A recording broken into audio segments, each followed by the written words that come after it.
ته غواړې له دوی سره اوسې که نه؟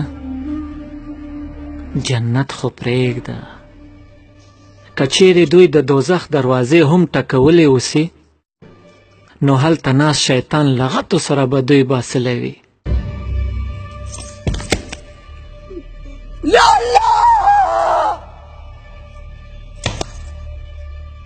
د دوی روح به همدلته چیرې در په در ګرځي.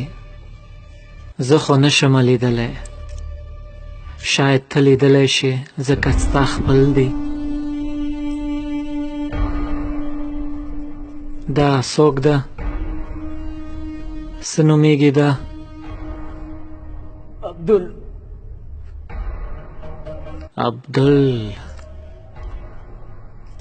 وپوښته له دوی نه چې جهاد یعنې څه؟ وپوښته، کیدای شي اوس پوه شوی وي. 41 ځله په قرآن پاک کې د جهاد ذکر شوی، بیا هم تاسې پوه نه شوئ. ته څه فکر کوې چې فقط تا او ستا مشران قرآن لوستلی؟ موږ نو ټول کمقلان او جاهلان یو.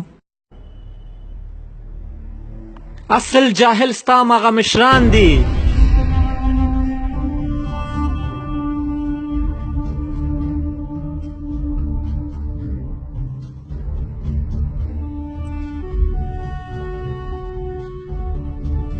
مشر دې درس کې تا ته به دا نه وي ښودلی چې ته اشرف المخلوقات یې، یعنی انسان، د خدای پاک بهترین مخلوق.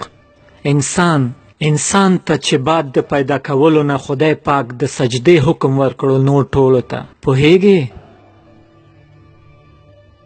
ستا هغه جاهل مشر تا ته دا نه وویلی چې توبه وکړه خدای بخي؟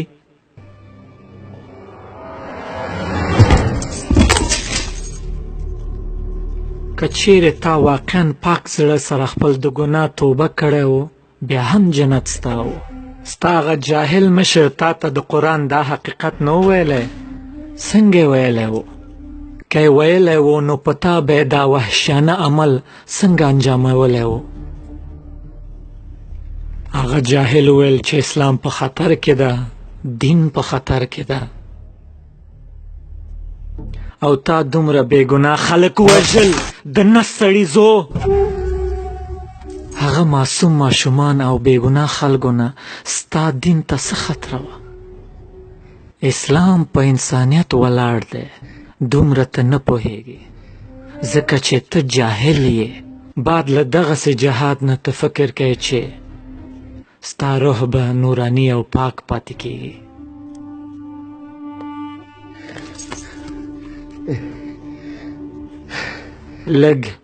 لږ غوندې اوبه راوړه.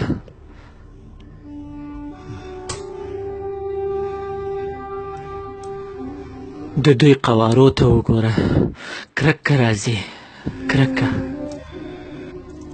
د شهادت خوشبو راځي د دوی د جسمونو نه. بوی که جاهله پزه ولې بندی؟ بوی که، بوی که، بوی که.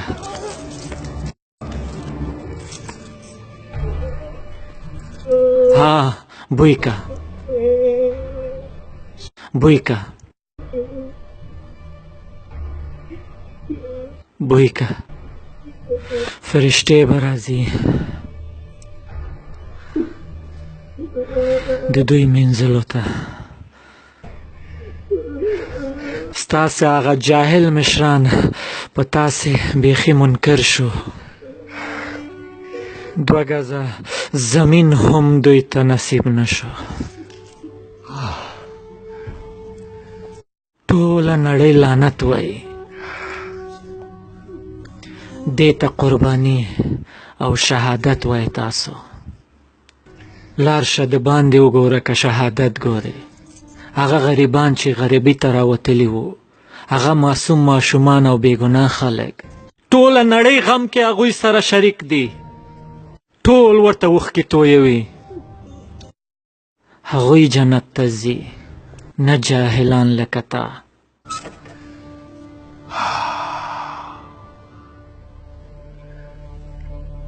ته به د خوشحالۍ نه په کالیو کې نه ځایېدې که نه؟ کله چې ستا هغه جاهل مشر ته یې دې وحشیانه کار ته انتخاب کړې، ته ته ماته دومره ووایه چې هغه هر یو کس چې تا وژلی تا خپل نفس نه دومره پوښتنه کړی چې د هغوی ګناه څه وه؟ نفس، ضمیر، نفس، پوهیږې؟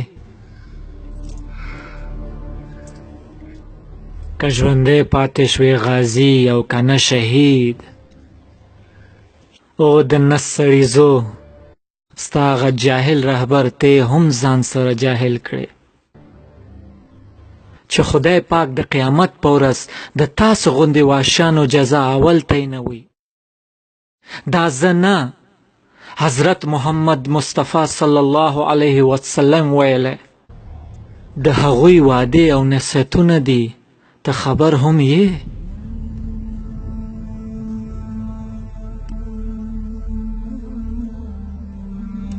تا غوندې ګمراه خلک د جهاد نوم بد کړی.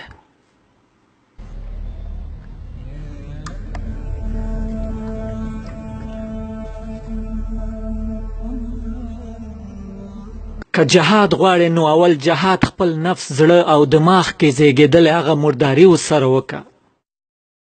هغه ته جهاد وایي، جهاد الاکبر.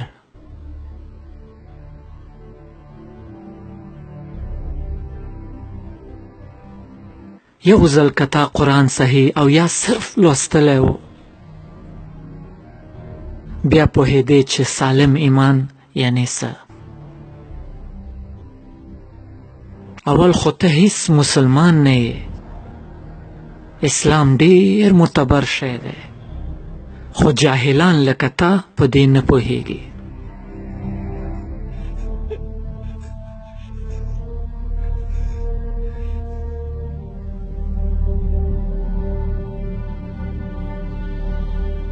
ستا په عمر زما زوی دی.